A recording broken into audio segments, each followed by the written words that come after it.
जय जय रघुवीर समर्थ. जय जय रघुवीर समर्थ.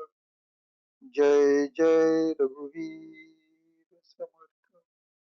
उपस्थित सर्व श्रोतेजनांना चैतन्य आत्मन या चॅनलचा नमस्कार. आपणा सर्वांचे या ग्रंथ वाचनाच्या उपक्रमात हार्दिक स्वागत. आज आपला ग्रंथ वाचनाचा 38वा दिवस, 7 फेब्रुवारी 2026, म्हणजे आज शनिवार आहे. तर समर्थ श्री रामदास स्वामी यांना गुरुवंदना देऊन आपण पुढील ग्रंथ वाचनास सुरुवात करूया. गुरुर ब्रह्मा गुरुर्विष्णू गुरुर्देवो महेश्वरः. गुरुर साक्षात परब्रह्म तस्मै श्री गुरवे नमः. तस्मै श्री गुरवे नमः. तस्मै श्री गुरवे नमः. जय जय रघुवीर समर्थ.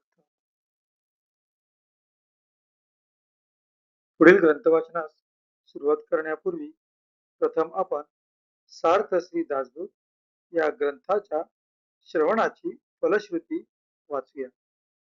ही फलश्रुती समर्थ श्री रामदास स्वामी यांनी त्यांनी स्वतः लिहिलेल्या सार्थ श्री दासबोध या ग्रंथातील प्रथम दशक प्रथम समास येथे वर्णन केलेली आहे. तर या फलश्रुतीचे आपण वाचन करूया.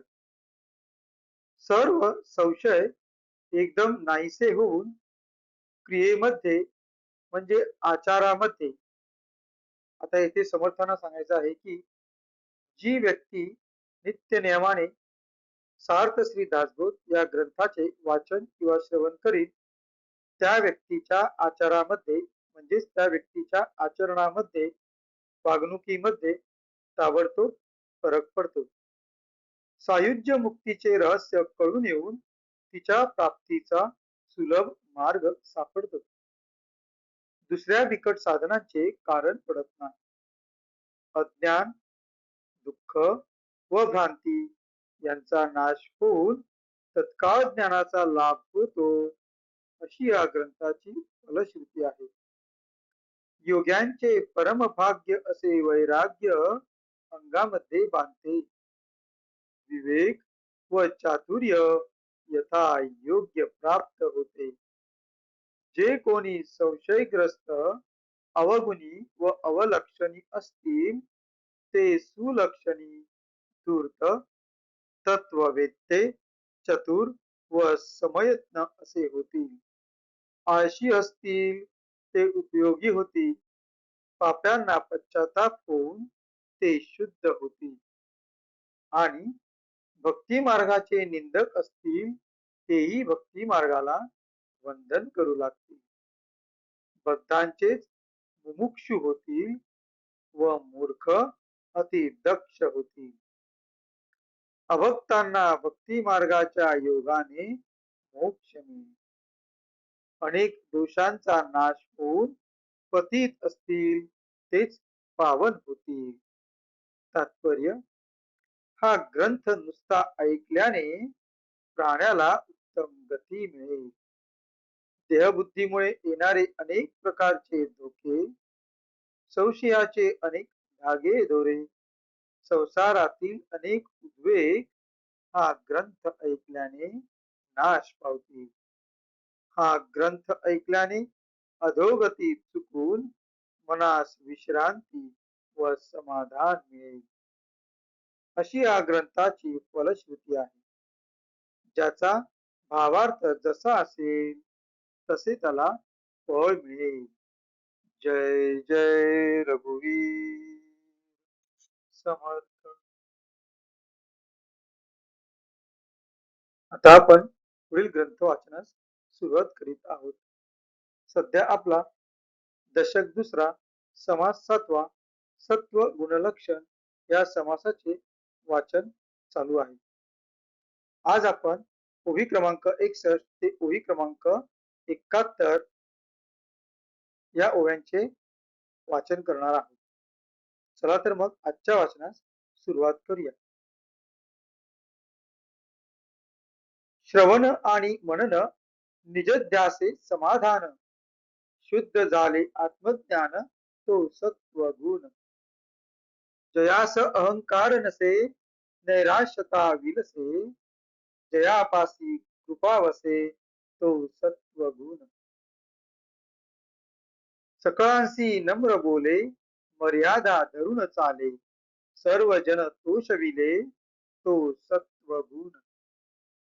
सकळ जनासी आर्जव नाही विरोधास ठाव, परोपकारी वेची जीव तो सत्व गुण.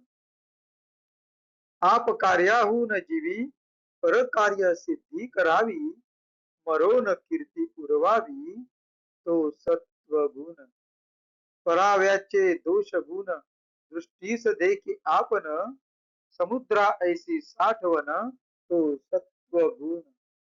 नीच उत्तर साहने प्रत्युत्तर न देणे, आला क्रोध सावरणे तो सत्व गुण. अन्यायेविन गांजिती नाना परी पीडा करती, हितुकेही साठवी चित्ती तो सत्व गुण. शरीरे घीस साहाने दुर्जनासी मिळवून जाणे, निंदकास उपकार करणे हा सत्व गुण. मन भलतीकडे धावे ते विवेके आवरावे, इंद्रिये दमन करावे तो सत्व गुण. जय जय रघुवीर समर्थ. तर अशा रीतीने आज आपण ओळी क्रमांक 61 ते ओळी क्रमांक 70 या ओव्यांचे वाचन केलेले आहेत. आता आपण त्यांचा मराठीतील अर्थ पाहूया.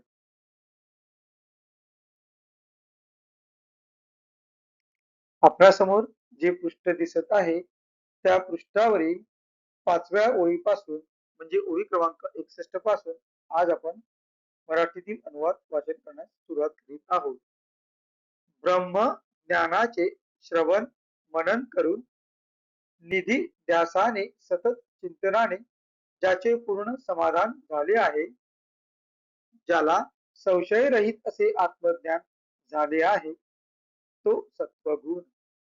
आत्मज्ञानास विघ्न करणारा अहंकार ज्यास मुळीच नाही, ज्याची आशा कोठेही गुंतलेली नाही आणि अपराध्यावरही जो कृपाच करतो, आबालवृद्धांशी जो नम्र वागतो, वेदशास्त्र सदाचार यांची मर्यादा सांभाळून वागतो व जो सर्वांस संतुष्ट राखतो, सर्व लोकांशी आर्जव म्हणजे सरळपणाने दीनतेने वागतो, कोणाशीही ज्याचा विरोध नसतो, परोपकारामध्ये देह जिजवितो तो सत्वगुण.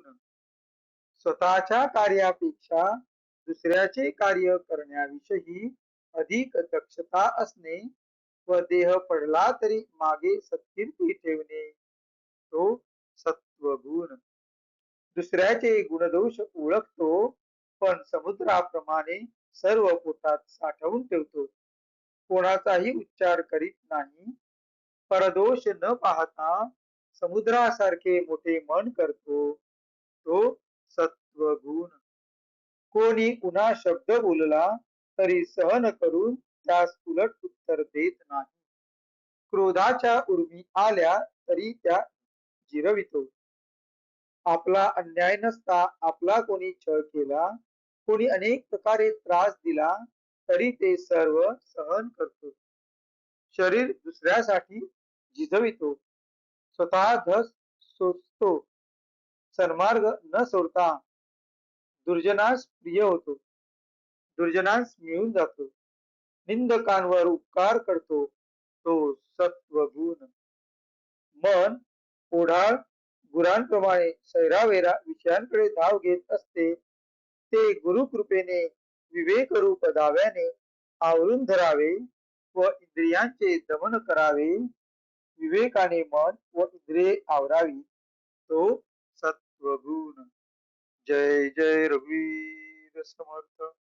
पुढील ओळ्यांचे वाचन आपण पुढील भागात बघूया.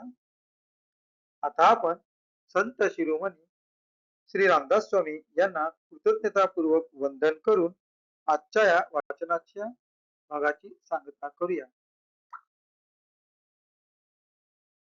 शुका सारिके पूर्ण वैराग्य जाचे, वसिष्ठा परी ज्ञान योगेश्वराचे, कवी वाल्मिका सारिका मान्य ऐसा, नमस्कार माझा सद्गुरु रामदासा. जय जय रघुवीर समर्थ. उपस्थित सर्व श्रोत्यांचे पुन्हा एकदा आभार व आपणा सर्वांना विनंती की आपणा सर्वांना जर हे आपले दररोजचे ग्रंथ वाचन आवडत असेल, योग्य वाटत असेल, त्यातून तुम्हा सर्वांना काही ज्ञानबोध होत असेल, तर कृपया आमच्या या चॅनेलला सबस्क्राईब करा, लाईक करा, की जेणेकरून आमचा हा कार्यक्रम सातत्याने पुढे चालू ठेवण्यास आम्हा सर्वांना प्रोत्साहन मिळेल. धन्यवाद. जय जय रघुवीर समर्थ.